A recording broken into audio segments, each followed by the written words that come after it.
Hello बच्चों, welcome back to my channel. I am Pooja and today we are continuing our sample question paper. So we have already completed question 1 to question 32 of this sample paper. If you haven't watched the first 31 questions, go check them out in my previous videos that are on my channel, or you can also select the playlist. तो चलिए start करते हैं. We are on question number 32 section D part. Okay. So इसमें हमें क्या करना है, simplify करना है, मीन्स रेशनलाइज का क्वेश्चन है ये. तो हम क्या करते हैं, let it this is first term, this is second term and this is third term. हम लोग क्या करेंगे, सबके अलग अलग आंसर्स निकालेंगे एंड देन इस वाली इक्वेशन में पुट कर देंगे आंसर्स.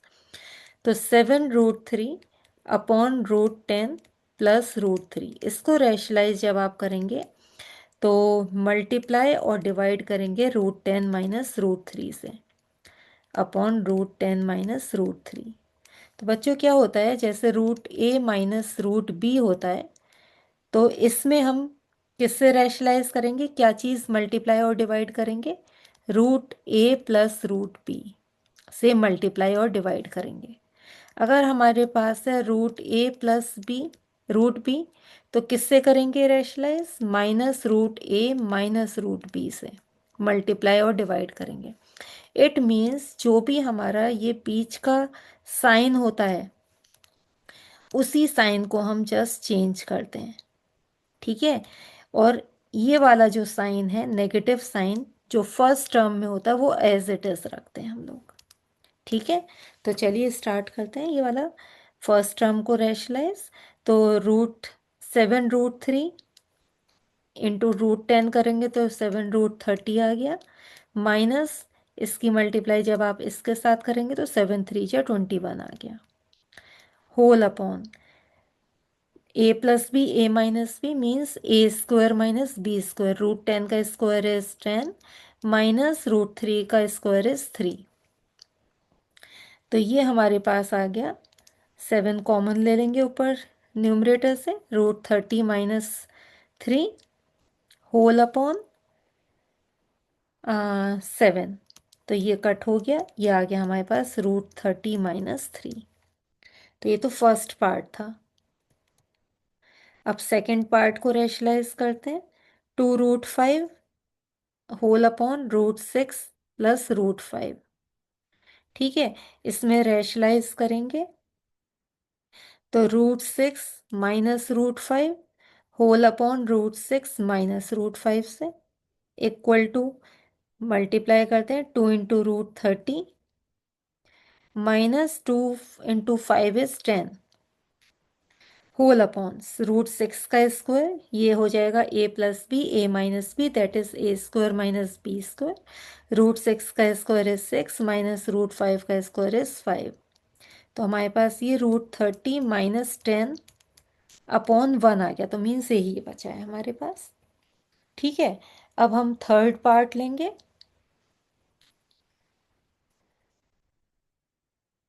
तो third part is 3√2 whole upon √15 plus 3√2. Okay. तो इसको मल्टीप्लाई करेंगे √15 माइनस 3√2 से, होल अपॉन √15 माइनस 3√2 से. तो ये आ जाएगा हमारे पास, इसको इससे मल्टीप्लाई करेंगे तो 3 × √30 minus 3×3 = 9 into 2 is 18 whole upon 15 minus 3×3 = 9, 2 × 18. ठीक है. तो ये हमारे पास आ जाएगा, 3 कॉमन लेंगे तो √30 माइनस 6 होल अपॉन -3. ठीक है. तो 3 से 3 कैंसिल और नेगेटिव साइन जब आप ऊपर लाएंगे तो 6 माइनस √30 हो गया. अब हम अपनी इक्वेशन में रख देंगे सारे के सारे आंसर्स को. तो देखिए फर्स्ट का जो आंसर आया था फर्स्ट टर्म का, √30 माइनस 3,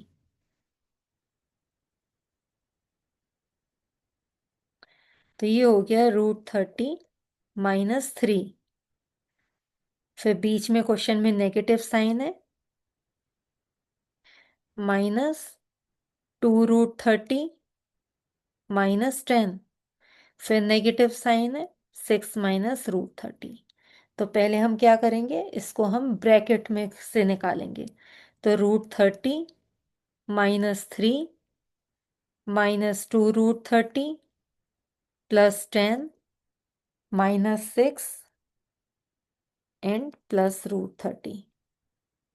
ओके, तो हमारे पास देखिए √30 2 √30 से कट हो गया, एंड ये आ गया -9 +10 दैट इज 1।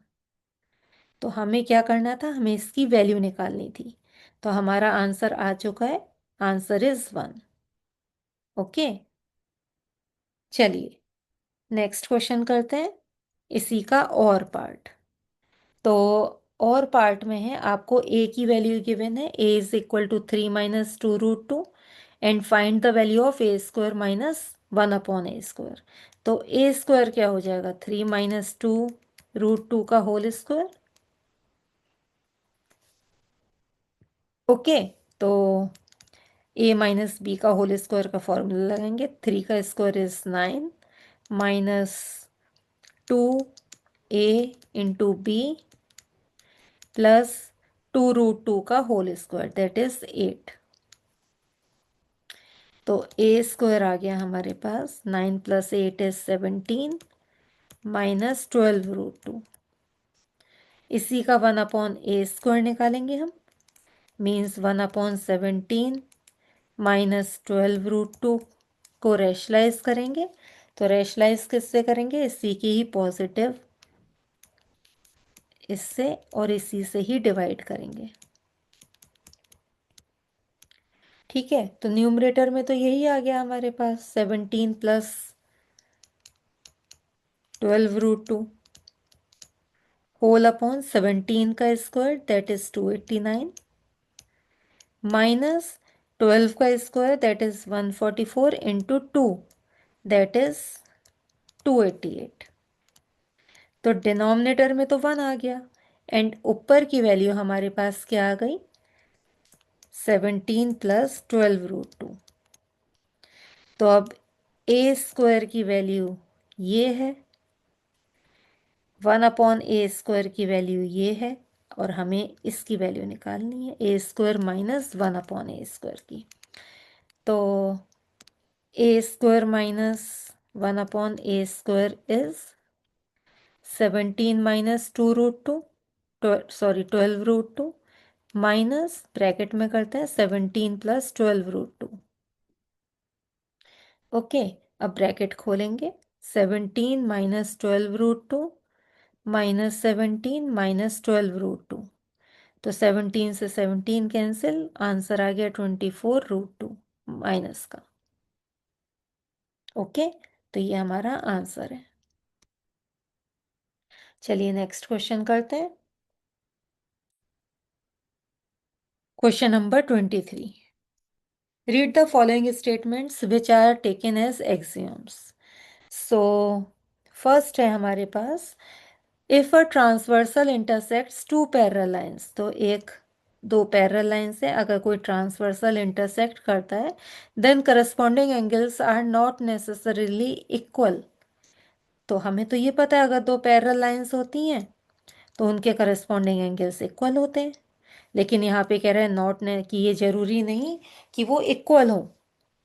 तो ये तो जो एक्सियोम है, ये तो गलत है। ठीक है, क्योंकि हमें पता है if a transversal intersects two parallel lines then each pair of corresponding angles are equal, है ना, जो कि हमारी थ्योरम है।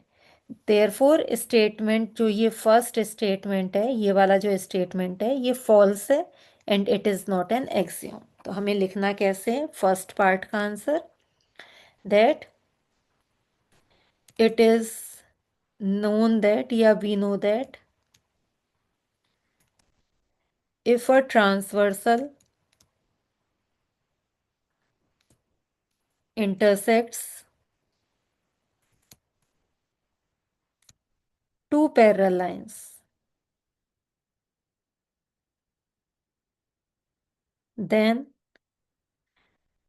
ईच पेयर मीन्स एक ही नहीं, हर एक pair of corresponding angles.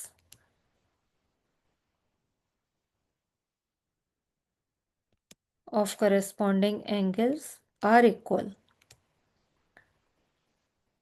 Okay, therefore statement first जो स्टेटमेंट वन है इज फॉल्स, ये फॉल्स है, and it is not an axiom, ये एक्सियोम नहीं है।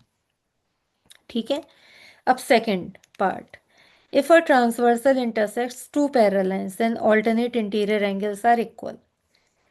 आपको बताना है is this statement of consistent और नहीं है। ठीक है, तो हमें ऑलरेडी ये पता है कि जितने अगर ट्रांसवर्सल इंटरसेक्ट करता है दो पैरेलल लाइंस, देखिए अगर दो पैरेलल लाइंस हैं और ट्रांसवर्सल इंटरसेक्ट कर रहा है तो ऑल्टरनेट इंटीरियर एंगल्स इक्वल होते हैं, then each pair of alternate interior angles are equal, ये भी एक थ्योरम है। ठीक है, तो स्टेटमेंट जो सेकंड पार्ट है that is true and it is an axiom, ये भी एक एक्सियोम, ये एक एक्सियोम है क्योंकि स्टेटमेंट हमारा ट्रू है। तो सेकंड पार्ट में आप क्या लिखेंगे, that it is known that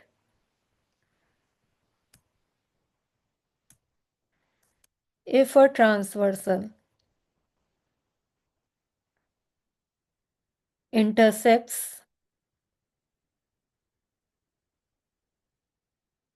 two parallel lines, then each pair of alternate interior angles are equal. Okay, so statement 2 is true and it is an axiom, ये एक axiom है। Okay, so that's all for today. If this helped you understand better, don't forget to like, share and subscribe my channel. Thank you.